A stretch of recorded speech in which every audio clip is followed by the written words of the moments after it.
Coming up on show 403, a Tesla service centre fire here in the UK. What's the story? We'll find out. A new ride-sharing service, a bit like Uber, but one for only electric cars. Why those driving a hybrid will spend more money in Los Angeles, and a new battery factory for Europe. I'll give you those details and many more on today's show. Well, good morning, good afternoon and good evening. In fact, wherever you are in the world, welcome to EV News Daily, your weekend edition, Saturday, 2nd of March. Today, Martyn Lee here.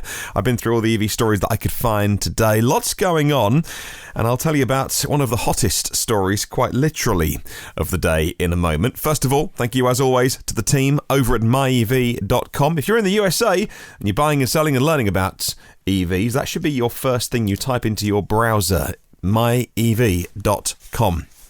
So we mentioned this at the top of the show. A fire at a Tesla service centre has damaged at least half of the site. It was described as a significant fire, and it broke out in a workshop area in the premises of the County Oak Way Service Centre in Crawley, West Sussex, before 10:30 this morning. No one was injured, reports the BBC. More than 50 firefighters and 8 fire engines were tackling the blaze at its height, brought under control 3 hours later. Now, a spokeswoman for the fire service said around 50% of the single-storey building had been damaged by fire and heat. She added the fire was believed to have started in a storeroom for parts, and then it spread to the main building. It was an accidental ignition, the spokeswoman said.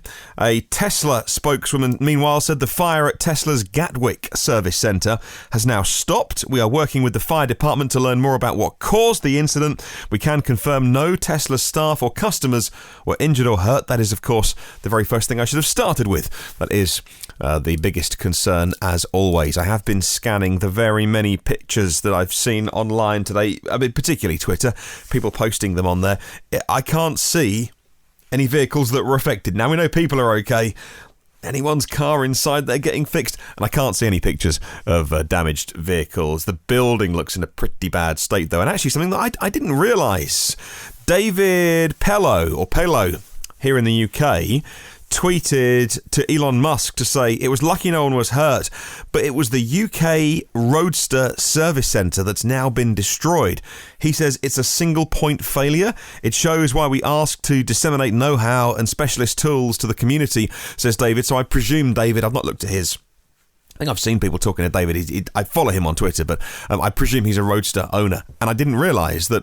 Okay, so there's not many Roadsters, Tesla Roadsters here in the UK, but of the ones that are in the UK, I didn't realise that all of the specialist knowledge was in that branch that had the big fire today. Of course, the Roadster is a pretty different car to nearly every other Tesla, from everything inside it, the software, the infotainment, even how you charge the damn thing. So it makes sense that there is a bit of specialist knowledge required to fix Tesla Roadsters here in the UK, and that does not look like good news. Trust me, they'll get it sorted.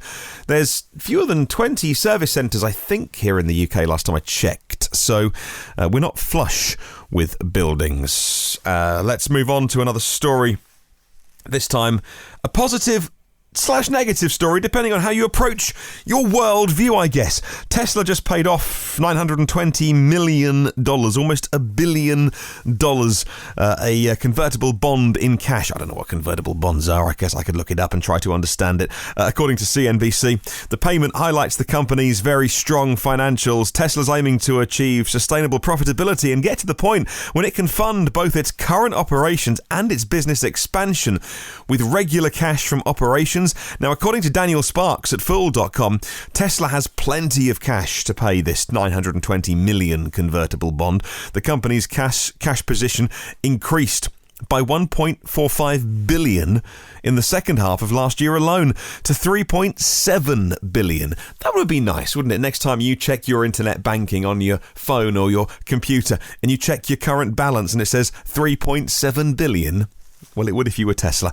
Despite paying off the $230 million convertible bond in the fourth quarter. Now, that's the positive spin on it, by the way. So this journalist at Fool.com saying, fantastic, got a ton of cash. They could pay this £1 billion off. They needed to pay. It came due on the 1st of March. The contrary opinion was, if the share price was higher, stock price was higher by $50 or $60 or so, they could have diluted their shares out there and paid it off in stock, I gather. Say, I'm no financial expert, and then people were saying, well, if only Tesla was stronger, they wouldn't have had to spend the money. And the flip side of that is, wow, Tesla's so strong, they could do it with cash. I don't. So there's your two sides of the argument. Decide where you sit. I'll put a link to fool.com in the show notes. And finally, on Tesla today, by the way, this is really big news. Again, I've seen my Twitter feed blow up on this. And there's always two sides to every story, but this one particularly has people really divided today. Tesla, according to Engadget today, their take on the story, Tesla's price drops over the last couple of days have been really helpful to new car buyers, whether it's the $35,000 Model 3 or whether it's making Autopilot more accessible. Painful, though, for veteran owners who just watched their EV values plunge. There's some consolation, though. Tesla is also lowering the prices of its upgrade to autonomous driving. So anybody who bought a vehicle before the price drops in the last couple of days, you paid the old price, you can now buy Autopilot for $2,000 or half as much as before. So that's a discount, right? If you want to spring for full self-driving, on top of that $2,000, it's now another $3,000 instead of $7,000, which it was before. So if you go all in, and you had the car a couple of weeks ago, you paid the higher price, it's a bummer that 2 weeks later Tesla can work out more efficiencies, can lower the price of their cars, and now you've paid more money for your car than someone buying it 2 weeks later. If you want to then upgrade and get the Autopilot full suite, you're saving $6,000. So Tesla have also lowered the price of upgrading, because you can, if you want to. You can buy a car, if you don't know, by the way, you can buy a Tesla without Autopilot and then add it later, maybe when you've saved up and you've got the cash, or maybe when you finally need to use it. However, here's the other side. Those who already splurged on self-driving are then thinking, well, hang on, last week I thought, you know what, I bought my car 6 months ago. Last week I thought, man, I'm going to go for the full self-driving. They paid the old amount, and then a week later, Tesla just go, boom, we've reduced the price. Because they can. And so those people in my timeline today on Twitter have been, I'll put it politely, furious. There is some consolation for those people. They are going to be added to the early access program. That gives you the chance to try out all new features ahead of other drivers. But that doesn't exactly fill the hole in your bank balance. Even if it does provide a little bit of comfort, still not ideal. I'll put a link to Engadget in the show notes, and I think loads of sites today have covered that in various degrees of either praise or criticism of Tesla. It's been a funny old week, by the way, for Tesla news. Let's move on. A new ride-sharing company in the US. This is so cool. Sometimes you want to get your app open, your Uber app open, your Lyft app open on your phone, and you want to get a taxi to somewhere, a cab to somewhere, but man, wouldn't it be good if you could definitely guarantee that an electric car would turn up? Well, this new Dallas company, a new ride-sharing service in Dallas, only have EVs. They're called eCarra, E-C-A-R-R-A, and they only use Teslas. It's what the founders call the Whole Foods of ride-sharing. When you pay, you know you're not harming the environment, but you're going to pay a little bit more. Operating by the tagline Rides That Matter, eCarra uses only EVs for an experience that is pretty sustainable. It's also fast and very luxurious. They've got 25 Teslas on their books already, and you can book their cars through an iOS app, Android app coming soon. They rented their first Tesla on Turo just to offer some free rides and work out, is this a business model that works? Demand was through the roof. Now, the rides are comparable to Uber. Customers know they're getting a Tesla, though, and those Teslas are immaculate. They're all in great condition. And since the company launched, 97%, they did a little survey, 97% of customers who they gave a ride to said it's the first time they've ever been in a Tesla. Wow. eCarra's drivers are a bit like Uber, independent contractors. They go through 4 different interviews, so they're security vetted and checked. Now, The CEO and co-founder says that he likes to call eCara the Whole Foods of the rideshare industry. Customers pay more for a better service. Most of their business so far has been trips to and from Dallas-Fort Worth International, the airport, and some last-mile business travel as well. I mean, I love hearing success stories around the whole EV industry, especially when something like this, it's clearly a business that's expanding really fast. And something happened recently in the UK with a company on our Saturday special a couple of weeks ago doing airport runs, and I love stories like that. If you're in Los Angeles, I found a little story today on LAist on the website that brings you news from LA. New rules coming in for those who so far, because of your low emissions vehicles, have been driving in the freeway toll lanes and getting a discount. There's been some changes.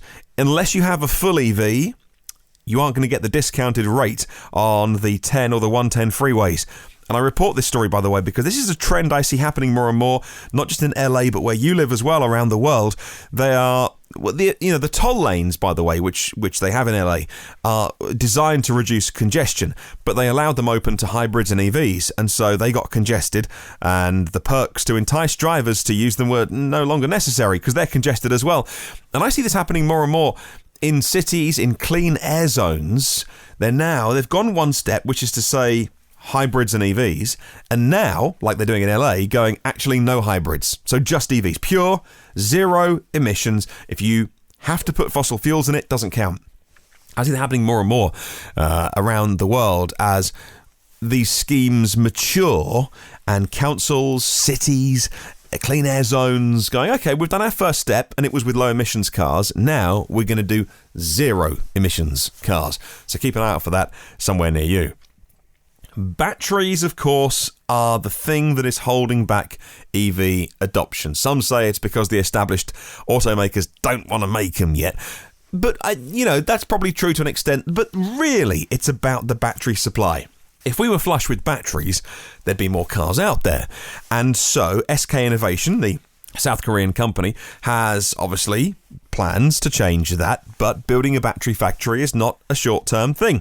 They've announced they're going to invest $860 million in Hungary, only here in Europe, only 3 months after making an announcement that they're going to build a US plant. That was the announcement late last year they made that. Now, the decision came as SK Innovation said they want to strengthen their presence in the European market. They've already said they're going to build a 7.5 gigawatt-hour EV battery plant. That's currently under construction in Komárom in Hungary, and they've been building that since last year. Now, on the same site, they're going to build a second factory. And it's going to be needed because here in Europe, there's strict environmental regulations coming in, which means EVs are going to take off next year, booming in 2020. It's going to be like turning on a tap. There's going to be so many of them. I know. It's jammed tomorrow, but trust me, it's coming. SK Innovation is going to break ground on their new factory in March.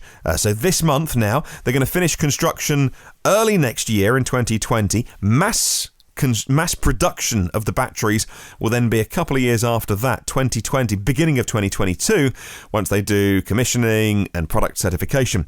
Now, by 2021, when that new plant is finished, SK Innovation's global production capacity, if I think through it, is going to be, well, the Hungarian plant in the first one, which is under construction now. That's 7.5 gigawatt hours of batteries a year. Then there's going to be number 2 plant in Hungary, and that's going to be, I think, a similar size. Then there's Changzhou in China, that's 7.5 gigawatt hours a year. There's the Georgia plant in the US, and I mentioned that a moment ago, that's 9.8 gigawatt hours per year. And they've obviously got their Korean plant, which is in Seosan, and that's about just under 5 gigawatt hours of production a year. So they are investing in massive capital expenditure, huge projects, big infrastructure projects to build these factories, the buildings, the plants, the lines to get those cells made, and in some cases the batteries made as well. Other times the car makers just want to acquire the cells and assemble their own batteries, but either way, we know there's big increases in production coming. One of the companies that is particularly keen on renewables is Scottish Power. Scottish Power is launching a new public EV charging business as part of a $2 billion clean energy investment. And what does it say when a company as big as Scottish Power say that the future is in EV charging and putting £2 billion behind their investment, says fleetnews.co.uk. The new business is going to put in fast chargers. They're going to be installing fast chargers all around the UK at strategic locations, particularly commercial locations as well. Good time to be in the charging business. The £2 billion investment is the company's biggest investment in the country in one single year and was announced following the sale of its thermal generation business and its transition to 100% renewable energy last year. The company announced plans for a big battery storage project as well. You think that the battery, if you've got some home storage, is pretty useful. Check out a 50 megawatt battery in Whiteley, the UK's largest onshore wind farm. And the large-scale battery project will be the first of a series of storage schemes located at wind farms all around the UK. I mean, goodness me, we've got a lot of offshore wind farms going in around the UK, by the way. Onshore wind is so much cheaper to do, but it's a political hot potato because nobody wants to look at them because everyone's very selfish and politicians don't want to fight for onshore wind because it loses them votes. So, unfortunately, the more expensive offshore wind is still, by the way, still doing big business here in the UK. We are... Incidentally, the UK is the windiest country in Europe. So if there's ever going to be a renewable energy type that we should be investing in, it would be wind power. And if only we could do more onshore wind. But no, too many people don't like looking out of their back windows at a wind farm in the distance on a hill somewhere. And that's a vote loser, I'm afraid. So that's unfortunately not taking off anytime soon. But it's a shame. What with hoping, planet Earth is still around for a few more years yet. Okay, final couple of hours to get your answers in for question of the week, thanks to myev.com. Send me your email, your thoughts on this question. Where did you or where will you buy an electric vehicle from? Let's make a list of the places that you recommend. Maybe the best dealers or even agencies, maybe marketplaces, companies who are making EV buying a pleasure. And if you haven't bought yours yet, where do you think you will buy an EV from? Thank you very much to 197 patrons of the podcast. They support the show on my Patreon page. There are also 403 previous episodes online. 402 previous shows online. If you want to download any of those, maybe a little archive section on your podcast app for a long journey, keep you going. If you can bear that much of me, they're all online for free. If in return you can leave a little review on a platform somewhere, that'd be amazing. In the meantime, come and say hi on the socials, Facebook, LinkedIn and Twitter by searching EV News Daily. Do have a wonderful day. I'll catch you tomorrow. And remember, there's no such thing as a self-charging hybrid.